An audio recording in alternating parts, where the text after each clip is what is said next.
Module 1. Understanding Patriarchy, Domestic Abuse, and Intimate Partner Violence. Part 4. Types of Domestic Abuse. Continued. What is financial abuse? Financial abuse is when the abuser controls the victim's ability to acquire, use, or maintain financial resources. The victim may be prevented from working or earning money. The victim's own money may be restricted or stolen by the abuser. The victim often may not have complete access to money or other resources, or they may be being surveilled.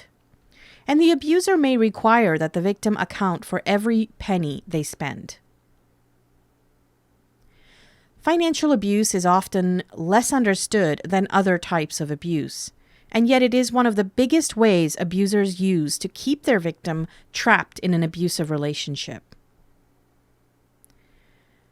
Victims often do not leave the abusive relationship out of concern for the children and being unable to provide for them.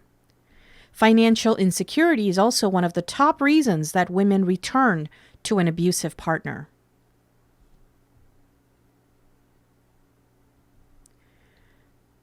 Impacts of financial abuse. The devastating effects of financial abuse include victims often face emotional abuse that accompanies financial abuse. Victim may have no food, shelter, or other necessities because they have no money. Victims of financial abuse often develop spotty employment records. Victims often develop bad or non-existent credit histories. Victims of financial abuse often develop legal issues and debt. It is difficult for them to establish long-term security and independence, and many victims stay with or return to abusers due to financial insecurity.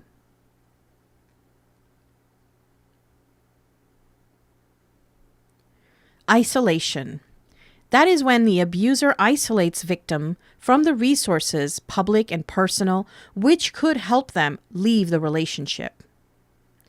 The isolation often begins as an expression of love, then becomes about controlling the victim. The abuser may use statements like, "If you really loved me, you would want to spend time with me, not your family." The abuser also tries to control the victim's thoughts and feelings. As it progresses, the isolation expands, limiting or excluding the victim's contact with anyone but the abuser. The effects of isolation are terrible.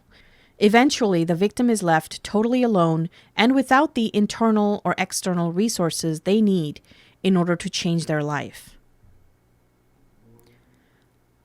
Some victims isolate themselves from people or existing resources and support because of the abuser's behavior in public, the abuser's treatment of family or friends, the fear of public humiliation, the fear of harm to themselves or others, feeling ashamed of bruises or other injuries, feeling guilty for the abuser's behavior, feeling ashamed at the condition of the relationship, and many other reasons depending on the messages received from the abuser.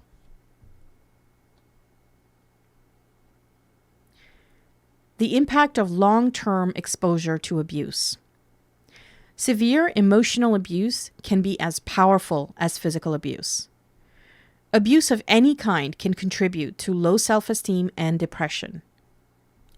Long-term exposure to abuse can also lead to persistent anxiety, chronic pain, guilt, insomnia, social withdrawal, loneliness, chronic fatigue, and fibromyalgia and other health conditions.